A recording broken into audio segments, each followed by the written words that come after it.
এটা আমার মোবাইল। এই মোবাইলে নগদ অ্যাপ ব্যবহার করতেছি। লেনদেন ও করতেছি, ক্যাশ আউট করতেছি, মোবাইল রিচার্জ সকল কিছু কিন্তু আমি করতে পারতেছি। তো অন্য আরেকটা মোবাইলে দেখাই, এই মোবাইলেও কিন্তু আমি নগদ অ্যাপ ব্যবহার করতেছি, cash out, send money, mobile recharge সকল কিছু কিন্তু করতে পারতেছি। আমি কিভাবে নগদ অ্যাপ মোবাইলে ব্যবহার করতেছি বিস্তারিত জানতে ভিডিওটি সম্পূর্ণ দেখে থাকুন।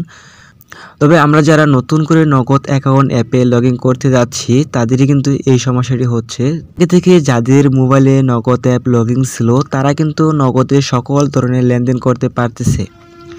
তবে যারা নতুন করে লগ ইন করতে যাচ্ছে তাদেরই কিন্তু এই সমস্যাটি হচ্ছে।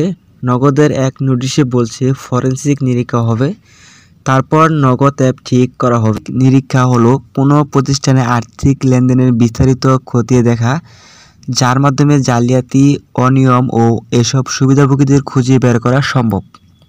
যে পর্যন্ত নগদের ফরেনসিক নিরীক্ষা তদন্ত না হচ্ছে সেই পর্যন্ত আমাদের অপেক্ষা করতে হবে।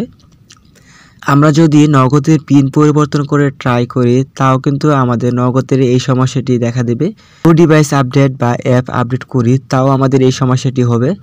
তবে এখন আমাদের যা করণীয় সেটা হচ্ছে যে পর্যন্ত নগদের জালিয়াতি তদন্ত না হয় সেই পর্যন্ত অপেক্ষা করা। ফরেনসিক নিরীক্ষা হবে, তারপর সব আগের মতো ঠিক হয়ে যাবে। আমরা নগদ অ্যাপ খুব সহজেই লগ ইন করে ব্যবহার করতে পারবো। সেন্ড মানি, ক্যাশ আউট সকল ধরনের লেনদেনও করতে পারবো কোনো প্রকার ঝামেলা ছাড়াই। এই ছিল আজকের ভিডিও। আশা করি আপনাদের মনে যত প্রশ্ন ছিল সব কিছু সমাধান হয়েছে।